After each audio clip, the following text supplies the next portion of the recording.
भवाहं जतु नासं न त्वे ने मे जनाधिपाः न चैव न भविष्यामः सर्वे वयमतः परम।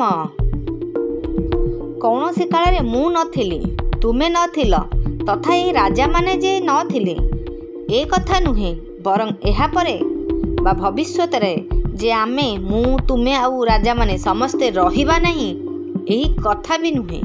संसार केवल दुईटी जिनिस रही शरीरी और शरीर सत और असत। ए दुईटी जाक असेच्य अर्थात शरीरी शरीर रे जे रहे पाई शोक होई न पारे एवं शरीर पाई मध्य शोक होई न पारे कारण शरीर केबे अभाव हुए नहीं एवं शरीर केबे स्थायी होई रही पारे नहीं।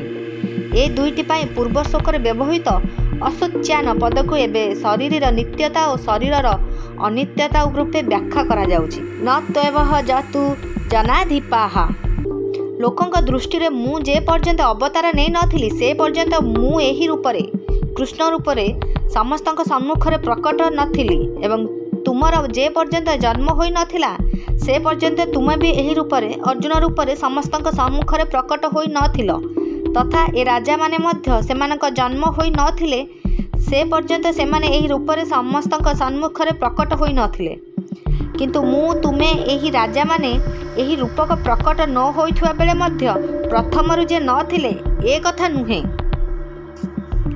एठारे जेतिकी कहिथिले चलिथांता जे मु तुमे एवं ए राजा माने प्रथमरु थिले किंतु एपरी न कही मु तुमे एवं ए राजा माने जे न थिले ए कथा नुहे एपरी कुहा जायछि।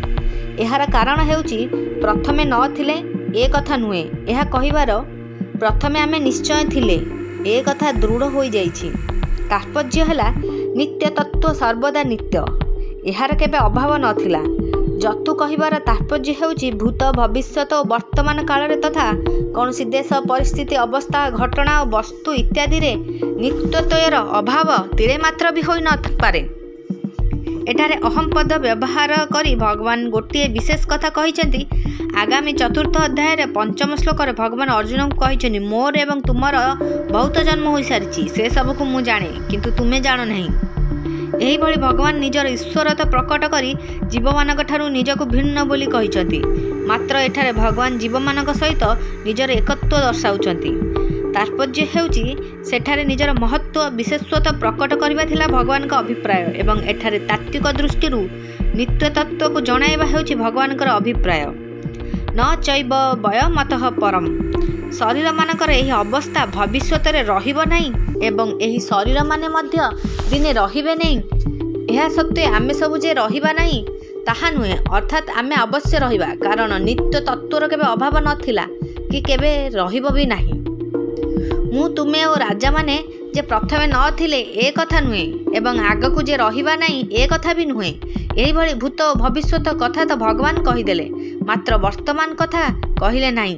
यार कारण शरीर दृष्टि आमे सब वर्तमान प्रत्यक्ष दिशुचु एथिरे कौनसी संदेह नहीं। तेणु आमे सब वर्तमान रे जे नाहु ए कथा नुहे एपरी कहिबार आवश्यकता नहीं। तात्विक दृष्टि देखिले आमे सब वर्तमान रे अछु एवं शरीर प्रतिक्षण बदलु अछि। एपरी शरीर ठारू भिन्नतार अनुभव आमको वर्तमान ही करी नेबा उचित। तात्पर्य हेउछि जेपरी भूत भविष्यत रे निज सत्वर अभाव हुए नहीं सेहीपरि वर्तमान रे मध्य निज सत्वर अभाव नहीं ए कथा अनुभव करवा उचित।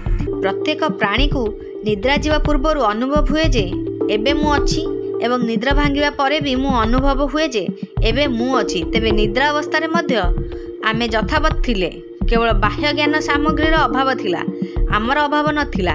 ठीक सेहीपरि मोर तुमर राजा मानक ए शरीर प्रथमरु न थिला कि परे भी रहिबो नाही तथा एबे भी शरीरर प्रतिक्षण विनाश आड़क जाउची किंतु आमर सत्ता प्रथमरु थिला परे रहिबो एवं एबे भी यथावत रहिछि। आमर सत्ता कालातीत तत्व कारण आमे सेही कालर मध्य ज्ञाता अर्थात भूत भविष्य और वर्तमान काल आम ज्ञानर अंतर्गत से कालातीत तत्व को बुझाइबा निमंते भगवान ए श्लोकटी कहिछन्ति।